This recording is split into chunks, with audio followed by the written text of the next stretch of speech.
Hi everyone, welcome back to PACU Nursing Minutes. So this video is going to be a personal video. I'm going to share with you what has been going on in my life in the last 2.5 weeks. I know I've been a little bit of crickets on YouTube, pretty quiet with any new videos. There's a very good reason for that. So I will just jump right in. So yeah, this may be a little hard. So on September 11th, that evening, I had severe abdominal pain and cramping. I just started my menstrual cycle. And that night, the cramping intensified so severely to labor pain level. And I knew immediately when it got that bad that something is really, really wrong, terribly wrong. And that, I did have pain in my right lower quadrant around McBurney's point, and I was like pressing on my abdomen, trying to figure out what was wrong with me before going into the ER. And that's when I figured I probably do have appendicitis. And so, but I also had this diffuse abdominal cramp bloat pain across my whole upper abdomen as well. And then also down in my left lower quadrant. So things were a little confusing about what was all going on. And I thought because it was my menstrual cycle, this is all related to my menstrual cycle. And I've always had heavy periods and I've always toughed it out. And I just thought, this is just life for me with a heavy cycle. And this is how the women in my family are, my mom and my sister and I. So, but because that pain had intensified to a labor pain, I turned to my husband and I was like, I gotta go get seen. This is not right. And so I went to the local ER and they did a CAT scan and they did find a 7-centimeter left ovarian cyst. It also showed that my appendix had inflammatory processes going on. So because they found the ovarian cyst, they wanted to have GYN consulted. So GYN decided to do an ultrasound, a vaginal ultrasound, just to look at my tubes and everything. And so we did that. And then on ultrasound, it all appeared fine. The cyst was not twisted or torqued where it could cut off the blood supply. That would be a surgical emergency. And my fallopian tube appeared to be clear on ultrasound. So we decided to move forward with an appendectomy, a laparoscopic appendectomy, and I was in agreement with that surgery. And so they took me to the operating room on September 11th, 12th, by then it was the next morning. And so, they took me in and went in laparoscopically. And what they found was not what they were expecting. So when they opened me laparoscopically, they found massive amount of endometrial tissue everywhere in my pelvic and abdominal cavity, in my peritoneum. And they could not visualize the appendix because it was wrapped up in a large endometrial mass, an endometrioma, and then also that left ovarian cyst was also wrapped up in an endometrioma mass of tissue in with my fallopian tube and uterus and ovary on that left side. So I was diagnosed with stage 4 endometriosis, which is also like they termed it frozen pelvis. So there's scar tissue on my abdominal wall, adhesions to my bowel, pretty much adhesions and scar tissue everywhere. And apparently I've been dealing with this for probably years and just always attributed it to heavy menstrual cycles. So looking back over months and years, I see the pattern of how this got so bad. And if I had Unfortunately, the only way to diagnose endometriosis is a laparoscopic surgery where they actually take the tissue out and they do a biopsy pathology report. So what they did is, because I had so much endometrial tissue is programmed to shed and bleed with your menstrual cycle. So when I presented to the ER, I had a hemoperitoneum. So pretty much I was just bleeding into my peritoneum. And that's what was causing the severe pain and bloat and distension. And so what they did is they washed out all the blood. They took pathology samples from several different spots, and also from the cyst. And then they closed me. And they said that this is surgically out of the realm and that I will need to go see a GYN specialist, and that I will need to have menopause induced to stop the endometriosis. So needless to say, it has been a whirlwind 2 weeks and 2 days now of trying to find the right providers, surgical providers who do handle this endometriosis, and then also getting hormonally menopause induced so that I don't have another menstrual cycle, so I don't develop a hemoperitoneum again and end up in the ER again because of all of the endometrial tissue that has built up over the years. And then also have menopause induced hormonally with Lupron, a shot that what it does is it prevents your pituitary from releasing the follicle stimulating hormone, which releases the egg from the ovary to then begin the cycle of you shedding that endometrium when your progesterone drops. So maybe just to rewind a little bit on all of this, tell you a little bit about endometriosis. I didn't even know I had endometriosis. My mom has had endometriosis. My sister had an ovarian cyst that ruptured and she had emergent surgery. But I never thought that I had endometriosis. I have 2 healthy boys.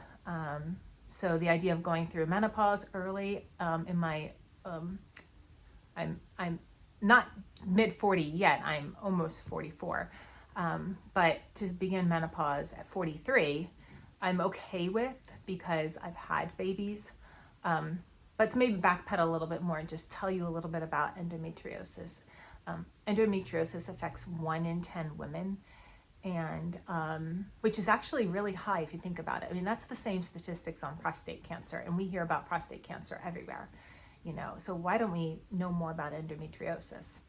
But what endometriosis is it is when the uterus is lined with tissue called endometrium, and every month with the rise and fall of estrogen and then progesterone, when the progesterone drops, the endometrial tissue is programmed to thicken so it can accept an egg to carry a baby to term. But when the progesterone drops, then the endometrium is programmed to, if there's no fertilized egg, to then shed and bleed and thin back down into a very thin layer. Well, with endometriosis, what happens is that endometrial tissue has a retrograde flow. So instead of flowing out the vagina and onto a menstrual pad, it goes retrograde flow, and it flows back up the uterus into the fallopian tubes, and then the only thing that holds the fallopian tubes to the ovary are ligaments, and it passes through those ligaments, and then it drops into the pelvis, this tissue, and wherever it drops into the pelvis, the tissue implants, and then it begins its shedding and bleeding into your peritoneum. And your body, the lymph system, will reabsorb that blood over the month. And then your body is programmed to say, hey, I have a wound here now that's been bleeding, and now we need to make scar tissue to heal it, So it starts to do its repair process. our lymphatic system and our inflammatory response begins to do a healing process internally. So that's how all these adhesions form and scar tissue forms. So that's kind of pretty much endometriosis in like a 2-minute nutshell, is that retrograde endometrial tissue flows up the fallopian tubes, out into the pelvis, and wherever it lands, it implants. So mine landed on my appendix and implanted there. It landed on my peritoneal wall and implanted there. It landed on some small bowel and implanted there. It landed on that cyst and implanted there.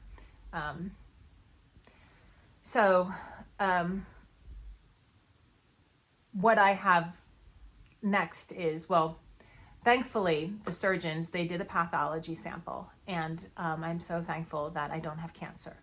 So I kind of waited on pins and needles for a week, hearing the results on the pathology report definitively. And so there is no cancer cells. It was all endometriosis.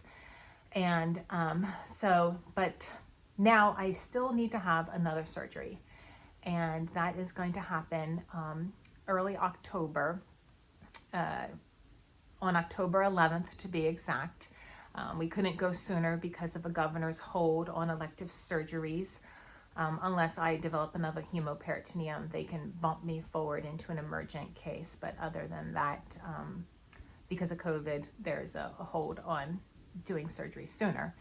So because they're limited on the volume, because they need to admit me overnight because of how extensive the surgery will be. So I was able to find a specialist in Seattle at the University of Washington, and she comes highly respected and regarded, and I'm so thankful that I have her on my team. I went and had a consult with her. She reviewed all of my records from the community hospital and even repeated the pathology samples just to make sure that nothing got missed. And so she is going to do an excisional surgery of the endometriosis, and she is going to do it robotically, and also that will also include a total hysterectomy. So that will means that they're going to take my uterus, my cervix, my fallopian tubes, and definitely the left ovary with the left ovarian cyst that is on it with that endometrioid mass. And then she's going to try to keep the right ovary because of my age and with menopause. But we'll see, because they weren't able to visualize my right ovary because of the endometriosis. So we'll see how extensive it is, if I'm able to keep that.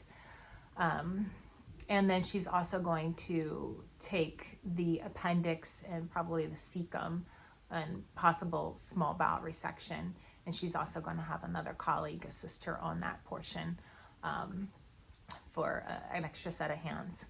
So, and then she's just going to clean me all out and try to excise all of that endometrioid tissue, because that's the most crucial thing about excision, is that you get all the tissue. If you don't get all the tissue, then it can return. There is no cure for endometriosis. There are no biomarkers to test for it currently that have been proven over and over through research that they are endometriosis specific. One that has been looked at many times is the cancer antigen 125, and mine was through the roof. But it can be through the roof for many things, inflammatory. So lots of research that needs to be done with endometriosis that I am learning very quickly, that we are in the infancy of knowing about this disease process. So I spent like the first week just recovering and emotionally processing everything. And then the next week we did the Lupron injection and began the chemical induction of menopause. So far that's going well, I can say. And I've had some other things that they found. They found that I had a heart murmur and an arrhythmia. So I've been going to a cardiologist, and I have a stress test tomorrow. So yeah, there's a lot that's going on with me. I am very hopeful that I am going to get through all of this. I know that the Lord, He is the ultimate healer, and He has proven to me over and over again His provision and His healing. And so I just trust it. I know He's pointing me in the right direction for my health and my care and the team that He's been keeps putting in front of me. So I am very thankful for my faith, for my family, for the healing that I have had so far. So yeah, this is kind of everything that's going on in my life right now. So the course is going to happen. It's just on a hold right now. And I think that it should hopefully be available by this winter. We'll see how well how the recovery after the hysterectomy and the excision surgery goes. It's going to take me down for a little bit, but I am still passionate about getting this done, and it will happen. So just be patient with me as I move through life. You know, I'm approaching the endometriosis with a multimodal approach.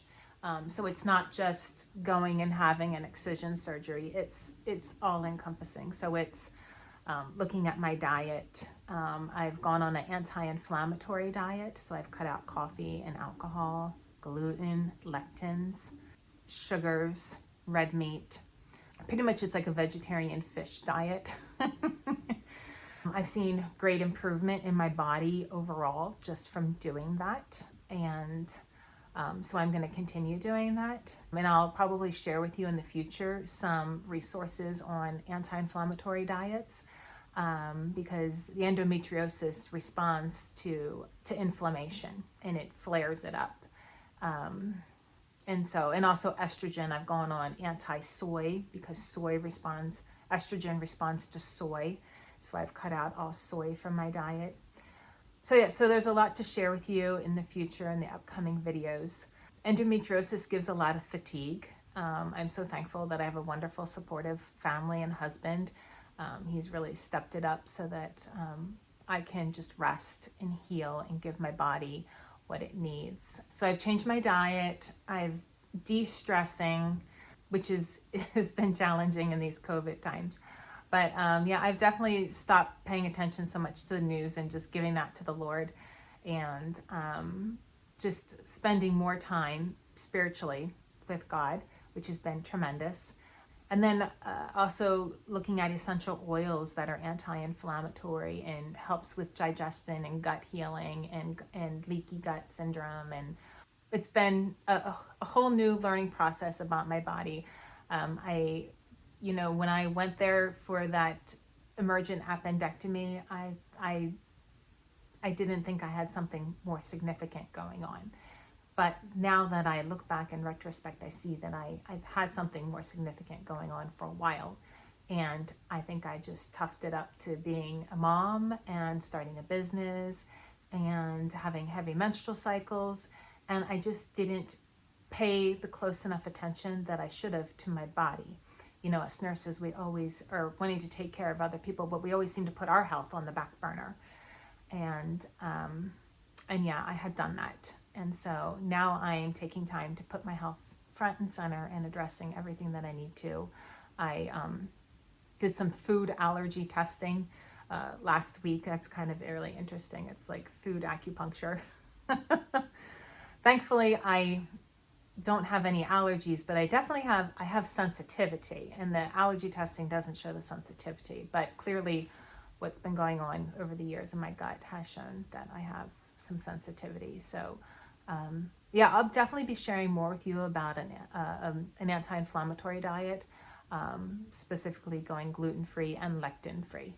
So in the future videos, because the changes I've seen in my health are profound. And I think that they're definitely new habits that I'm going to keep lifelong if I can. And then other things, my beautiful dahlias right here. This is also something that they recommend, is that you just take time to de-stress. And I live really close to the Skagit Valley here in Washington, and there was a local flower farmer on Saturday. She had opened up her dahlia farm to you pick, and so it was $1 a stem.